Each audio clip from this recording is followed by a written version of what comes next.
और आज यज्ञ का दूसरा दिवस है। हमारे सामने बैठे हुए पंडित जी हरिशंकर जी,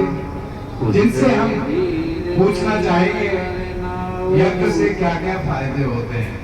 देखो, ऐसे तो विद्वानों से, गुणीजनों से, शास्त्र से हमने भी जाना है कि राजा दक्ष ने यज्ञ कराया था, पांडवों ने राजसी यज्ञ कराया था, जिसका स्वर्ग से संदेश आया था। आज हमारे बहुत से महानुभाव, बहुत से भक्त देख रहे हैं कि ये क्या हो रहा है, तो उनकी अंतरात्मा या मन का पर्दा फाश हो जाएगा और उनको ये जानकारी हो जाएगी कि यज्ञ से क्या क्या फायदे हैं। आप ये न समझे कि इंटरव्यू ले रहा है, मैं भी बता रहा हूँ जहाँ तक हमने जाना है कि यज्ञ से पुत्र की प्राप्ति भी होती है, यज्ञ से भाग्य भी परिवर्तन होता है, यज्ञ से जिस आदमी को भूमि में अब तक जल की प्राप्ति नहीं हुई और वो विधि विधान का यज्ञ करे तो उससे जल की भी प्राप्ति हो जाती है, पर्यावरण में शुद्धता आती है। बहुत सी मैया बहना जो निसंतान होती हैं, संतान नहीं होती है, तो यज्ञ अनुष्ठान द्वारा संतान की पैदावारी भी होती है। इससे आगे और कुछ हमारे पंडित जी महाराज विराजमान है, वो बताएंगे यज्ञ के फायदे।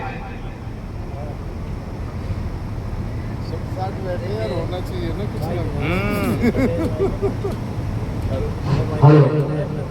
यज्ञ करने से हमारी मन को एक अच्छी ऊर्जा मिलती है और हमारे मन में जो भी ईर्ष्या और द्वेष भाव है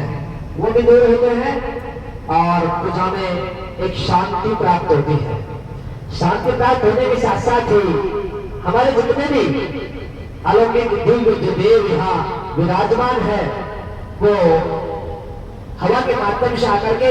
वहाँ विराजमान होते हैं और विराजमान होकर के हमें आशीर्वाद प्रदान करते हैं। हम जो भी हवन यज्ञ कर रहे हैं तो वो आहुति लेते हैं और वहाँ आकर के प्रसन्न होकर के हमें आशीर्वाद प्रदान करते हैं और उस आशीर्वाद के द्वारा हम